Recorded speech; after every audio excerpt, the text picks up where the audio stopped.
Face to ഫേസിൻ്റെ പുതിയ എപ്പിസോഡിലേക്ക് എല്ലാ പ്രേക്ഷകർക്കും സ്വാഗതം.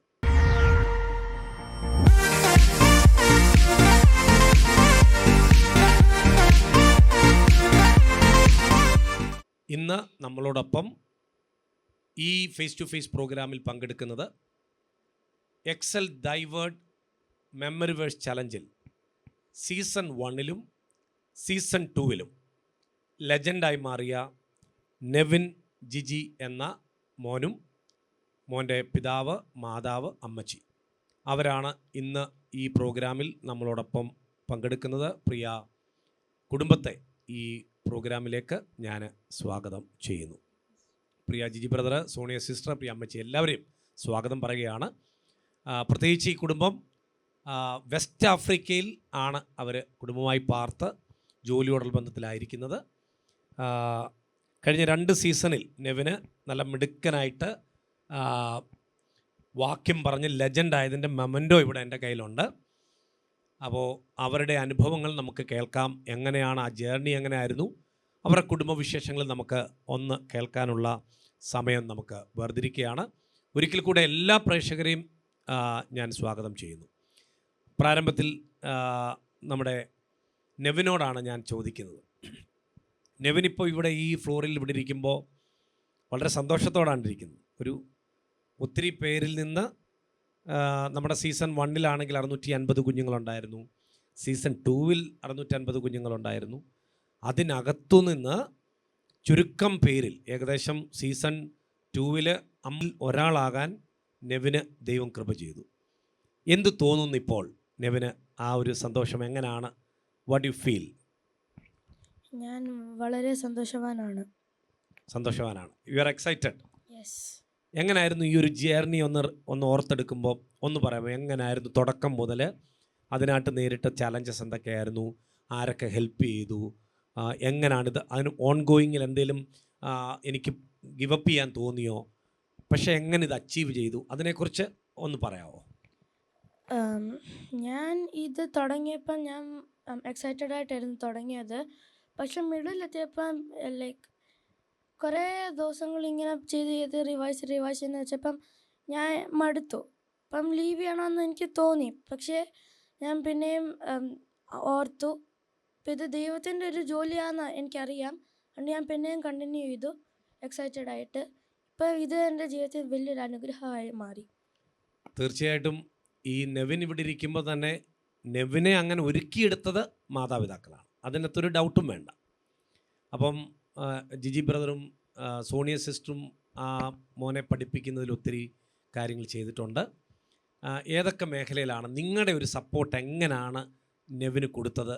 എന്ത് സ്ട്രാറ്റജി ഉപയോഗിച്ചു? അല്ലെങ്കിൽ അവനെ അതിനകത്ത് മോട്ടിവേറ്റ് ചെയ്ത മോട്ടിവേറ്റർ ഫാക്ടർ എന്തൊക്കെയാണ്? അതിനെക്കുറിച്ച് പ്രാരംഭത്തിൽ സോണിയ സിസ്റ്റർ സംസാരിക്കും, അതിനുശേഷമായിട്ട് ജിജി ബ്രദറും സംസാരിക്കും. ദൈവനാമത്തിന് മഹത്വം ഉണ്ടാകട്ടെ. നെവിന് ഈ എക്സൽ മിനിസ്ട്രിയോടുള്ള ബന്ധത്തിൽ ഇത്രയും വാക്യങ്ങളെ കാണാതെ പഠിക്കുവാൻ ദൈവം സഹായിച്ചു.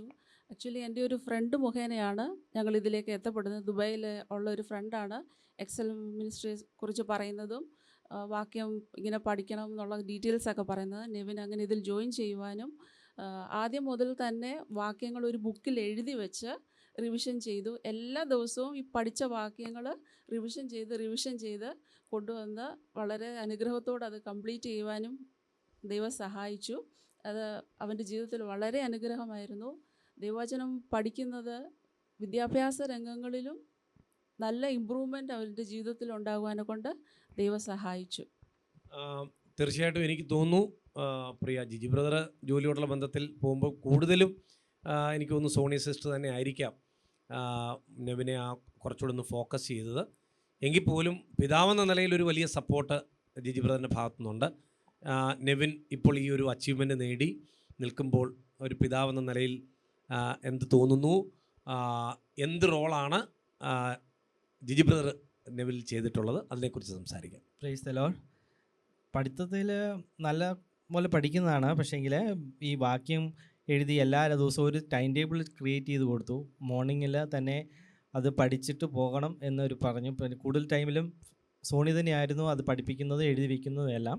എന്നാലും നമ്മളത് അതിന് സപ്പോർട്ട് കൊടുത്തിരുന്നു. അത് എല്ലാ വാക്യം പഠിച്ച് പറയാൻ സാധിച്ചത് വളരെയധികം സന്തോഷമുണ്ട്. അത് അവൻ്റെ ജീവിതത്തിലും വളരെ അനുഗ്രഹമായിരുന്നു. അവനിപ്പോഴും പഠിക്കണം എന്നൊക്കെ ഉണ്ട്. Very good. വളരെ വളരെ സന്തോഷം. പ്രത്യേകിച്ച് ഈ നെവിന് ഞാൻ ഈ കിഡ്സ് ചർച്ചിലാണെങ്കിലും നെവിൻ വളരെ ആക്റ്റീവായിട്ടുള്ള ആളാണ്. എല്ലാ കാര്യത്തിനകത്തും വളരെ സജീവമായിട്ട് നിൽക്കുന്ന ഒരാളാണ്. അപ്പം ആ ഒരു സ്പിരിച്വൽ ലെവലിലേക്ക് സാധാരണ പ്രത്യേകിച്ച് നമ്മുടെ ഇപ്പോഴത്തെ ഈ ഒരു ജനറേഷൻ നോക്കിക്കഴിഞ്ഞാൽ ഈ ഒരു വേൾഡിലേക്ക് പോകുന്നതിനെക്കാട്ടിലും കൂടുതൽ വേൾഡിലേക്ക് പോകുന്നതാണ് നമ്മൾ കാണുന്നത്. അപ്പം അതിൽ നിന്ന് നമ്മുടെ കുഞ്ഞിനെ കുറച്ചുകൂടെ ഒന്നിതാക്കാൻ, അല്ലെ ഇപ്പം നെവിന് നോക്കുവാണെങ്കിൽ കൂട്ടുകാരിൽ നിന്ന് വ്യത്യസ്തനായിട്ട് മുമ്പോട്ട് പോകാൻ എന്താണ് നെവിന് തോന്നിയത്? നെവിൻ എങ്ങനെയാണ് അങ്ങനൊരു ദൈവമായിട്ടൊരു ബന്ധം, എനിക്ക് വേൾഡ് വേണ്ട വേഡ് മതി എന്നൊരു ഡിസിഷൻ എടുക്കാൻ എന്താണ് അതിനുള്ള കാരണം? എന്താണ് കുറച്ചുകൂടി ഉത്സാഹത്തോടെ? കാരണം ചില പേരൻസ് നമ്മളോട് തന്നെ പറഞ്ഞിട്ടുണ്ട്, പറ്റത്തില്ല, ഞങ്ങൾ എത്ര പറഞ്ഞിട്ടും അവനത് പഠിക്കുന്നില്ല, അവനത് ഇഷ്ടമല്ല, ഇപ്പം ഞങ്ങൾക്ക് എന്ത് ചെയ്യാൻ പറ്റും? ഇപ്പം നമ്മൾ പേരൻസ് എത്ര ഇതെന്ന് പറഞ്ഞാലും അവരോട് അതിനകത്തൊരു ഇൻട്രസ്റ്റോട് വരുന്നത് കൊണ്ടാണല്ലോ നമുക്കത് അവരെ അതിലേക്ക് എത്തിക്കാൻ പറ്റുന്നത്. അപ്പം മാതാപിതാക്കൾ പറയുമ്പോൾ കേൾക്കുന്നു, അനുസരിക്കുന്നു, അത് വചനം പറയുന്നു. അപ്പോൾ ആ വചനം പഠിച്ചു കഴിഞ്ഞപ്പോൾ നെവിന് ഫീൽ ചെയ്തിട്ടുള്ള എന്തെങ്കിലും ഒരു ഇൻസിഡൻസ്, എൻ്റെ ബുദ്ധി കൂടി. ഇപ്പോൾ കഴിഞ്ഞ ദിവസം ഇതേപോലെ നമ്മുടെ ഫ്ലോറിൽ ഇൻ്റർവ്യൂ വന്ന ഒരു മോള് പറഞ്ഞു, എൻ്റെ മെമ്മറിയെ ദൈവം ഷാർപ്പാക്കി ഞാൻ വചനം പഠിച്ചപ്പോൾ. വേറൊരു മോള് പറഞ്ഞത് അവളുടെ വീസിങ് ഉണ്ടായിരുന്നു, അത് ദൈവം മാറ്റി. ഇങ്ങനെ വ്യത്യസ്തമായ അനുഭവങ്ങൾ കുഞ്ഞുങ്ങൾ പറഞ്ഞു. അതവരുടെ വ്യക്തിപരമായ ജീവിതത്തിൻ്റെ അനുഭവമാണത്. അങ്ങനെ നെവിന് പ്രത്യേകം പറയാനുള്ള എന്തെങ്കിലും ഒരു അനുഭവം? ഞാൻ ഇപ്പം ഇത് പഠിച്ചു കഴിഞ്ഞപ്പം എൻ്റെ മെമ്മറി പവർ കൂടി.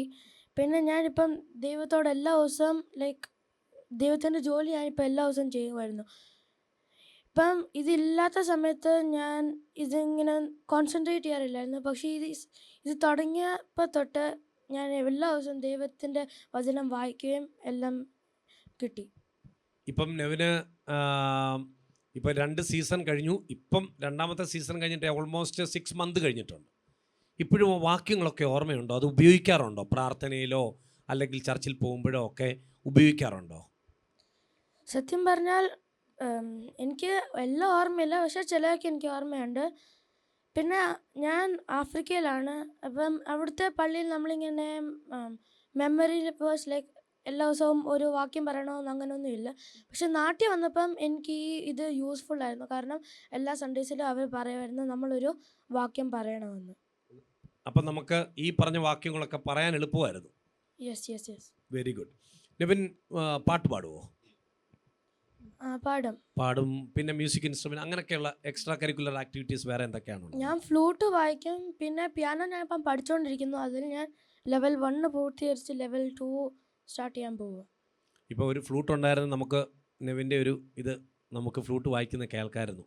ഒരു പാട്ട് പാടാമോ? ഒരു 4 വരി പാട്ട്. പെട്ടെന്ന് ഞാനൊരു പാട്ട് പറയാൻ പറഞ്ഞാൽ ഏത് പാട്ടായിരിക്കും ഇപ്പോൾ? നന്ദി നന്ദി നന്ദി എൻ യേശുവേ. ഒന്ന് പാടിക്കേ, ഒരു 4 വരി പാട്ട്. നന്ദി നന്ദി എൻ ദൈവമേ, നന്ദി എൻ യേശുപരാ,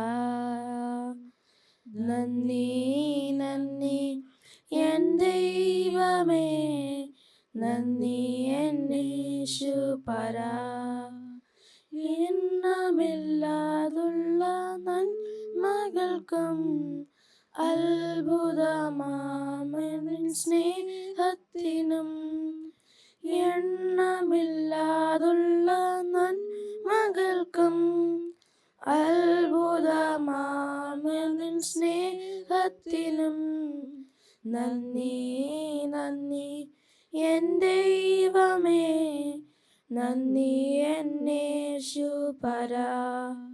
എക്സലൻറ്റ്. നെവിന് നല്ലൊരു പാട്ടുകാരനും കൂടാണ്. പാട്ടും പഠിക്കണം. അമ്മച്ചി ഇവിടെ ഇരിപ്പുണ്ട്. ശരിക്കും പറഞ്ഞാൽ ഒരു കൊച്ചുമകൻ 150 വാക്യമൊക്കെ പറഞ്ഞ് അതൊരു അച്ചീവ് ചെയ്യുമ്പോൾ അതൊരു വലിയ സന്തോഷമാണ് ഒരു ഗ്രാൻഡ് മദറിനെ സംബന്ധിച്ചിടത്തോളം.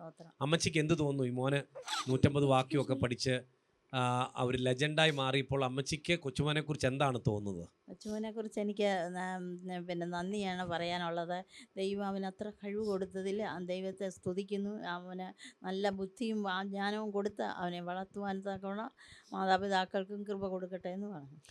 അമ്മച്ചി ആണല്ലോ വിശ്വാസത്തിലേക്ക് ആദ്യം വരുന്നത് അല്ലേ? ആയിരുന്നു. ഈ കർത്താവ് എങ്ങനെയാണ് ഈ വിശ്വാസത്തിലേക്ക് വരാനും അങ്ങനെ ഒരു രണ്ട് വാക്കിൽ ഒന്ന് പറഞ്ഞു. ഞാനൊരു രോഗിയായിരുന്നു. രോഗത്തിന് വേണ്ടി ആശുപത്രികളിലും അമ്പലങ്ങളും പള്ളികളിലും എല്ലാം പോയി. ഇവിടെ നിന്നും സൗഖ്യം കിട്ടിയില്ല. എൻ്റെ ദൈവമാണ് സൗഖ്യമാക്കിയത്. അത് മുഖാന്തരമാണ് ഞാൻ ഈ ഇതിലേക്ക് ഇറങ്ങിയത്. എന്ത് രോഗമായിരുന്നു? ശരീരം മൊത്തം ചൊറിഞ്ഞു പൊട്ടുന്ന രോഗമായിരുന്നു. ഓക്കെ. അപ്പോൾ അവിടുന്ന് കർത്താവ് സൗഖ്യമാക്കി. എങ്ങനെയാണ് ആ സൗഖ്യത്തിനെ കുറിച്ചുള്ള രണ്ട് വാക്കൂടെ പറയാമോ? എങ്ങനെയാണ് ആ സൗഖ്യം കിട്ടിയത്? അതിനെക്കുറിച്ച് ഒന്ന്. അതിനൊരു മുഖാന്തരം ഉണ്ടായിരുന്നല്ലോ. മുഖാന്തരം പിന്നെ ഞാൻ തലച്ചെറ പള്ളിയിൽ പോയി. ആ പള്ളിയിൽ പോയാണ് ആദ്യത് മുഖാന്തരം. അത് പിന്നെ ഞാൻ പെന്തക്കോസ്തുകാരുടെ കൂട്ടായ്മയ്ക്ക് പോയി. അവിടെ വെച്ചാണ് എനിക്ക് പൂർണ്ണ സൗഖ്യം കിട്ടി ഞാൻ സ്നാനപ്പെടുന്നത്. ഓക്കെ. അങ്ങനെയാണ് വിശ്വാസത്തിലേക്ക് വരുന്നത്. എത്ര വർഷങ്ങൾക്ക് മുമ്പാണ്? ഇപ്പോൾ 10-23 വർഷം. 96 നടന്ന സംഭവമാണ്. അപ്പം ആ പഴയ കാലത്തിൽ കർത്താവിനെ അത്രയും വർഷങ്ങൾക്ക് മുമ്പ് കർത്താവിനെ കണ്ടുമുട്ടാനിടയായി. അമ്മച്ചിയുടെ മക്കള് അങ്ങനെയുള്ള തലമുറകളെ കുറിച്ചൊക്കെ ഒന്ന് പറയാമോ? എനിക്ക് 2 തലമുറകളാണുള്ളത്. മോൻ മൂത്തത്, മോള് ഇളയത്. മോന് ഞാൻ ഇറങ്ങി 1 വർഷം കഴിഞ്ഞപ്പോൾ അവനും ഈ രക്ഷയുടെ മാർഗത്തിൽ വന്നു. എൻ്റെ ഭർത്താവും മോളും വന്നില്ല. മോളിപ്പോഴും വന്നില്ല. ഭർത്താവ് വന്നു, മരിച്ചുപോയി. 1 വർഷമായി മരിച്ചിട്ട്. മോളിപ്പോഴും ഓർത്തഡോക്സിൽ കിടക്കുന്നേ ഉള്ളൂ. ജിജി, സോണിയ സിസ്റ്റർ നമ്മുടെ അല്പം കുടുംബകാര്യങ്ങളിലൂടെ നമ്മൾ സംസാരിക്കുകയാണ്. നിങ്ങൾ വീട്ടിലാരൊക്കെയുണ്ട്, എന്തൊക്കെയാണ് പേഴ്സണലായിട്ടുള്ള ഇപ്പം സോണിയ സിസ്റ്റർക്ക് പറയുവാണെങ്കിൽ എന്തുകൊണ്ടാണ് വചനം കുഞ്ഞിനെ പഠിപ്പിക്കണം എന്നുള്ള ഒരു തോന്നൽ, അതൊരു നെസസിറ്റി ആയിട്ട് തോന്നിയത്? അപ്പോൾ അതിന് ഒരു മുഖാന്തരം എന്താണ്? അതിനെക്കുറിച്ചൊന്ന് പറയാമോ? പിന്നെ വീടിൻ്റെ കുറച്ച് അനുഭവങ്ങളോട് പറഞ്ഞോളൂ. ഞാൻ കോടുകുളഞ്ഞി സ്വദേശിയാണ്. എൻ്റെ വീട്ടിൽ ഇപ്പോൾ ഫാദർ മാത്രമേ ഉള്ളൂ. മദർ 4 വർഷം മുമ്പ് മരിച്ചുപോയി. എനിക്ക് 2 സഹോദരങ്ങളുണ്ട്. അവർ രണ്ടുപേരും ജോലിയോടുള്ള ബന്ധത്തിൽ വിദേശത്തായിരിക്കുന്നു. ഞാൻ എൻ്റെ 18ാമത്തെ വയസ്സിലാണ് രക്ഷയുടെ മാർഗത്തിലേക്ക് വരുന്നത്. എൻ്റെ വീട്ടിലെല്ലാവരും CSI ബാക്ക്ഗ്രൗണ്ടിലാണ്. ഇപ്പോഴും അവരങ്ങനെയാണ്. ഞാൻ ബോംബെയിൽ വിദ്യാഭ്യാസത്തിന് പോയപ്പോൾ എൻ്റെ അമ്മയുടെ ചേട്ടത്തിലൂടെ ആയിരുന്നു. അവിടെ ഞാൻ പെന്തക്കോസ്ത് ആരാധനയ്ക്ക് പോകുകയും അവിടെ വെച്ച് സ്നാനപ്പെടുകയും ഒക്കെ ചെയ്തു. ഞാൻ അവിടെ യൂത്തിൻ്റെ മീറ്റിങ്ങിന് പോകുകയും അവിടെ എനിക്ക് നെവിൻ പഠിച്ചതുപോലെ 150 വാക്യങ്ങൾ എനിക്ക് കാണാതെ പഠിക്കുവാനും 3 വർഷം കണ്ടിന്യൂസ് ആയിട്ട് വാക്യങ്ങൾ പഠിച്ച് ഫസ്റ്റ് പ്രൈസ് നേടുവാനും ദൈവം എനിക്ക് സഹായിച്ചു.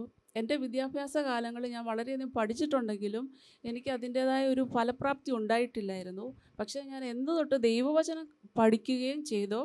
എൻ്റെ ബോംബെയിലെ വിദ്യാഭ്യാസ സമയങ്ങളിൽ എനിക്ക് ഇതുപോലെ നല്ല ബുദ്ധി ജ്ഞാനവും ദൈവം തന്നു. എനിക്ക് എൻ്റെ വിദ്യാഭ്യാസം നല്ല രീതിയിൽ പൂർത്തിയാക്കാൻ ദൈവം സഹായിച്ചു.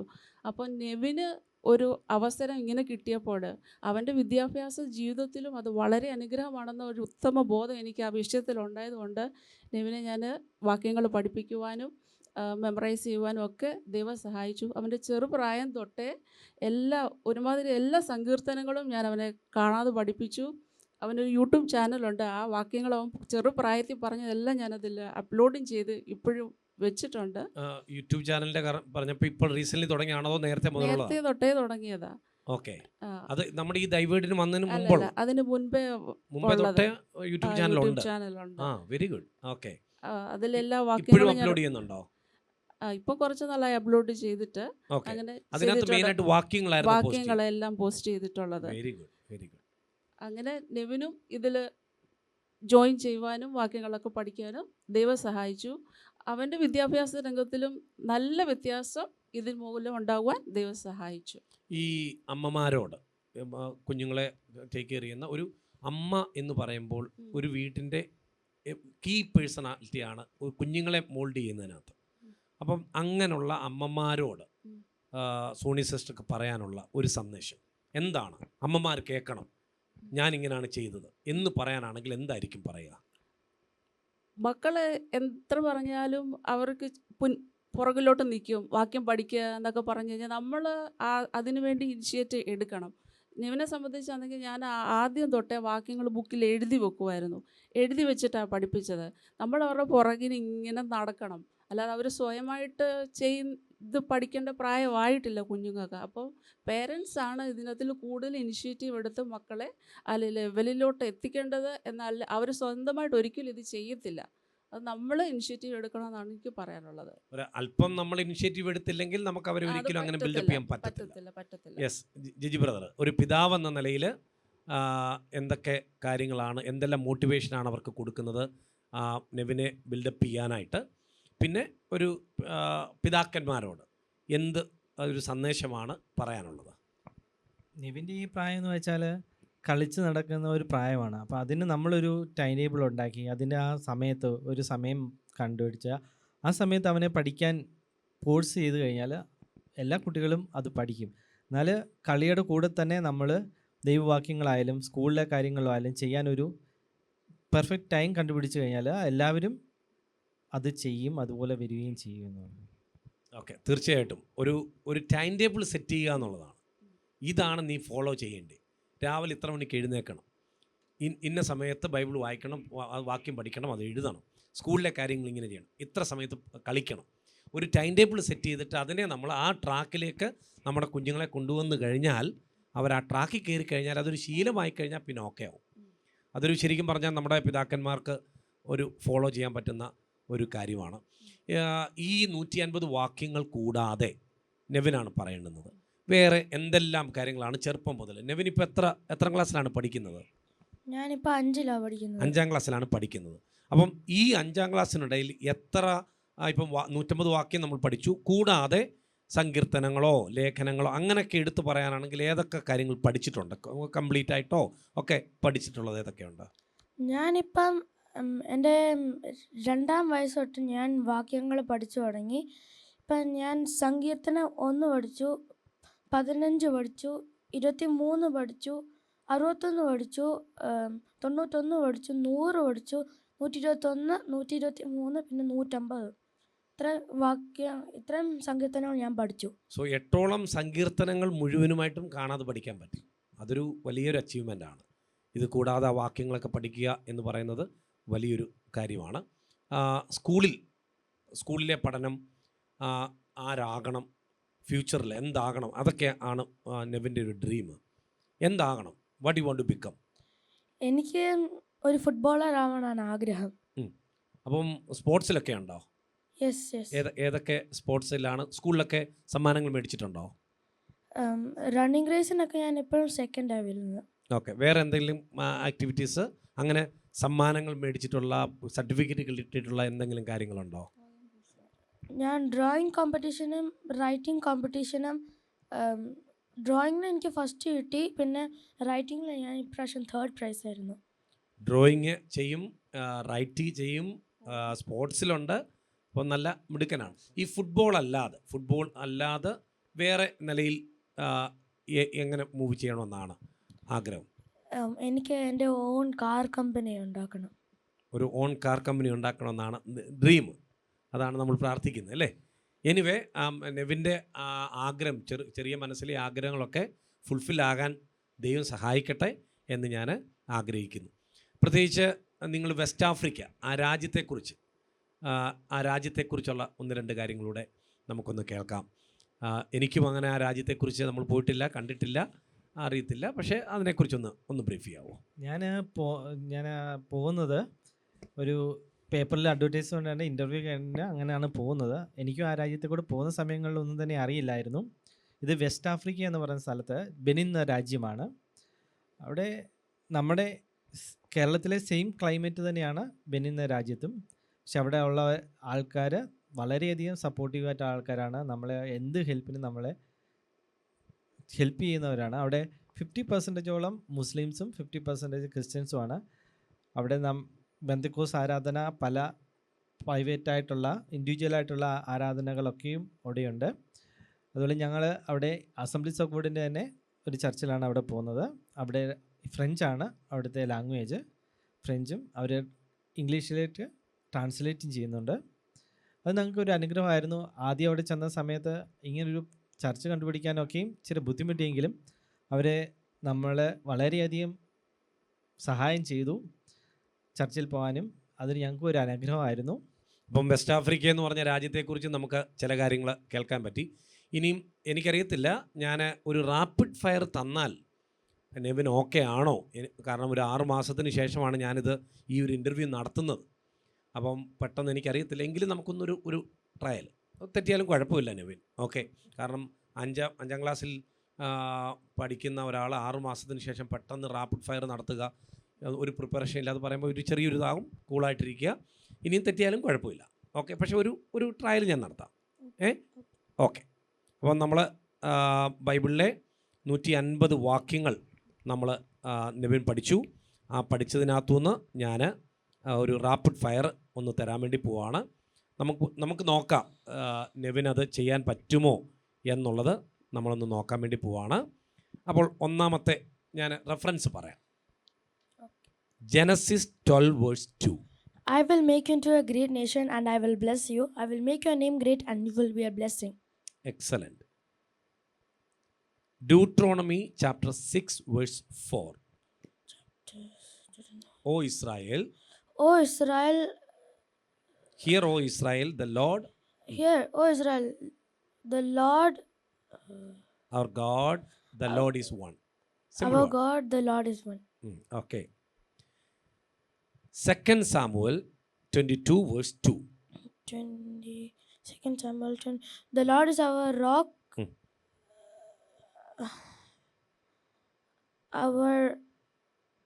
The Lord is my rock, my confidence, my fortress, and my confidence. my deliverer. My deliverer. It's okay. Psalms chapter 18 verse 31. For who is God besides the Lord, and who is the rock except our God? Excellent. Psalms 33 verse 12. Blessed is the nation whose God is the Lord, the people he chose for his inheritance. ഒരു വാക്യം കൂടെ, ഒരൊറ്റ വാക്യം കൂടെ. സാംസിൽ നിന്ന് മാറിയിട്ട് നമുക്ക് വേറൊരു ഇതെടുക്കാം. Proverbs chapter 3 verse 5. Proverbs chapter 3 verse 5. തുടക്കം പറഞ്ഞുതരാം. Okay. Trust in the Lord with all your heart and lean not on your own understanding. Excellent. ഞാൻ ഇത് മുൻപേ നിങ്ങളോട് പറഞ്ഞില്ല റാപ്പിഡ് ഫയർ ഉണ്ടെന്നോ ഒന്നും പറയാതാണ് ഞാനിപ്പോൾ ഇത് ചോദിച്ചത്. പക്ഷേ നെവിൻ എന്നിട്ട് പോലും അത്രയും ആ ഒരു പ്രിപ്പറേഷൻ ഇല്ലാതെ തന്നെ അത്രയും പറഞ്ഞതൊരു വലിയ കാര്യമാണ്.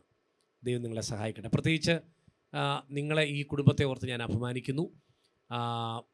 നമുക്ക് ഫൈനലായിട്ടുള്ള ഒരു വേർഡ് പറയാൻ വേണ്ടിയുള്ള സമയമാണ്. നെവിന് ഒരു നന്ദി പറയണം എന്ന് തോന്നിയാൽ ഈ ഒരു ജേർണിയിൽ മോനെ സഹായിച്ച മെൻറ്ററായിരിക്കാം, അല്ലെങ്കിൽ മറ്റ് ടീമുകളായിരിക്കാം, അങ്ങനെയൊക്കെ പറയാനായിട്ട് ആരോടൊക്കെയാണ് പറയാനുള്ളത്? പപ്പ ആയിരിക്കാം, മമ്മി ആയിരിക്കാം, ചർച്ചിലെ പാസ്റ്ററുകളായിരിക്കാം, അങ്ങനെയൊക്കെ പറയാനായിട്ട് ആരോടൊക്കെ നന്ദി പറയും? ഫൈനൽ വേർഡ്സിനുള്ള സമയമാണ്. ഞാൻ മോസ്റ്റ്ലി എൻ്റെ അമ്മയായിരിക്കും നന്ദി പറയുന്നത്. കാരണം ഇത്രയും ദിവസങ്ങൾ വരെ എന്നെ സപ്പോർട്ട് ചെയ്ത എൻ്റെ അമ്മയാണ്. മെൻറ്റർ ആരായിരുന്നു? അനുവാൻ്റിയായിരുന്നു എൻ്റെ മെൻറ്റർ. അനു സിസ്റ്റർ ആയിരുന്നു. അന്നേരം അനുവാൻ്റിക്ക് ഒരു നന്ദി പറഞ്ഞു. Thank you aunty. ഓക്കെ. പിന്നെ ആരെങ്കിലും ഉണ്ടോ? പിന്നെ അനിൽ പാഷങ്ങൾ എന്നെ ഹെൽപ്പ് ചെയ്തു. ഓക്കെ. പിന്നെ കിഡ്സ് ചർച്ചിലും എല്ലാവരും എന്നെ ഹെൽപ്പ് ചെയ്തു. Okay, thank U. ഇനിയും സോണിയ സിസ്റ്റർ നമുക്ക് ഫൈനൽ വേർഡ്സ് പറഞ്ഞിട്ട് നമുക്ക്. എനിക്കും എക്സൽ മിനിസ്ട്രീസിനോട് വളരെയധികം നന്ദിയുണ്ട്. ഇങ്ങനൊരു മുഖാന്തരം നെവിന് ലഭിച്ചതിലും, ഈവൻ കിഡ്സ് ചർച്ച് മുഖാന്തരം എല്ലാ സാറ്റർഡേയിലും ഉള്ള സൺഡേ സ്കൂളും നെവിൻ്റെ ജീവിതത്തിൽ വളരെ അനുഗ്രഹമായി തോണ്ടിയിരിക്കുന്നു. അതിന് പ്രത്യേകം നന്ദി പാസ്റ്ററോടും കുടുംബത്തോടും ഇതിൻ്റെ പിന്നിൽ പ്രവർത്തിക്കുന്ന എല്ലാവരോടും വളരെ നന്ദി അറിയിക്കുന്നു. പ്രത്യേകം അനുസിസ്റ്ററിനോട് നന്ദി പറയുന്നു. ഒരു ദിവസം ഇച്ചിരി ലേറ്റ് ആയെങ്കിൽ പോലും വിളിച്ച് ചോദിക്കും, നെവിനെ ഇന്നത്തെ വാക്യം കണ്ടില്ലല്ലോ. അങ്ങനെ വളരെ സപ്പോർട്ട് ചെയ്ത ഒരു മെൻറ്ററായിരുന്നു. പിന്നെ എന്തെങ്കിലും അസുഖങ്ങൾ വന്നു കഴിഞ്ഞാലോ ഉടനെ നെവിൻ വിളിച്ച് പറയാം, അനുവാൻ്റിയോട് പ്രാർത്ഥിക്കാനെ കൊണ്ട്. അങ്ങനെ ഒരു ആത്മബന്ധം ഞങ്ങൾക്ക് അതിൽ ഉണ്ടാകുവാൻ ദൈവം സഹായിച്ചു. ഇതുമായിട്ട് പ്രവർത്തിക്കുന്ന എല്ലാവരോടും നന്ദി പറയുന്നു. കൂടുതൽ കുഞ്ഞുങ്ങൾ ഇതിലേക്ക് വരുവാനും ദൈവമാർഗത്തിലാകുവാനും വചനം പഠിക്കുവാനും ദൈവം എല്ലാവരെയും സഹായിക്കട്ടെ എന്ന് പ്രാർത്ഥിക്കുകയും ആഗ്രഹിക്കുകയും ചെയ്യുന്നു. Thank you. എക്സൽ മിനിസ്റ്ററോട് വളരെയധികം നന്ദിയുണ്ട്. കാരണം അവനൊരു സൺഡേ സ്കൂൾ ഒരു അവിടെ ഒരു സൺഡേ സ്കൂളിൻ്റെ ഒരു ഫെസിലിറ്റീസ് ഒന്നും തന്നെ ഇല്ലായിരുന്ന സമയത്താണ് ഇങ്ങനെ ഒരു സംഭവം ഉണ്ട്. അത് വളരെയധികം സന്തോഷമുണ്ട്. അതിന് പിന്നിൽ പ്രവർത്തിക്കുന്ന പാസ്റ്റർക്കും പാസ്റ്ററുടെ കുടുംബത്തിനും ബാക്കി എല്ലാവർക്കും ഞാനും നന്ദി പറയുന്നു. ഇത് നെവിൻ്റെ ജീവിതത്തിൽ വളരെ അനുഗ്രഹമാണ്. നെവിൻ്റെ ജീവിതത്തിൽ മാത്രമല്ല ഞങ്ങളുടെ ജീവിതത്തിലും വളരെയധികം അനുഗ്രഹമായിരുന്നു. ഇപ്പം നിങ്ങൾ ദൈവേ പ്രൊജക്റ്റിലും നെവിനുണ്ട്, ആ ഡിസൈപ്പിൾഷിപ്പിൽ. നെവിന് ആ ദൈവേ പ്രൊജക്റ്റിനെ കുറിച്ചൊരു 2 വാക്ക് പറയാമോ? എങ്ങനെ ആ ഡെയിലി ജേണലിംഗ് ഒക്കെ ചെയ്യാൻ പറ്റുന്നുണ്ടോ? ബൈബിൾ വായിക്കാൻ പറ്റുന്നുണ്ടോ? പ്രാർത്ഥിക്കാൻ പറ്റുന്നുണ്ടോ? അതൊരു ലൈഫിൻ്റെ ഭാഗമായിട്ടുണ്ടോ? 1-2 വാക്ക് പറയാമോ? ഞാൻ നേരത്തെ ആഫ്രിക്കയിലായിരുന്നപ്പം എല്ലാ ദിവസവും ബൈബിൾ എടുത്ത് വായിച്ചിട്ട് അതിൻ്റെ സമ്മറി എഴുതി അയക്കുമായിരുന്നു. പക്ഷെ ഇപ്പം നാട്ടിൽ വന്നപ്പോൾ ഞാൻ ഇച്ചിരി ബിസി ആയിക്കൊണ്ട് ചില ദിവസങ്ങളൊന്നും എനിക്കത് ചെയ്യാൻ പറ്റിയില്ല. ഓക്കെ. അപ്പം അതൊരു ദൈവേ പ്രൊജക്റ്റ് ഡെയിലി പിള്ളേരുടെ ഒരു ഹാബിറ്റാക്കി മാറ്റണമെന്നാണ് നമ്മുടെ ആഗ്രഹം. ദൈവം അതിനായിട്ട് സഹായിക്കട്ടെ. Thank you so much.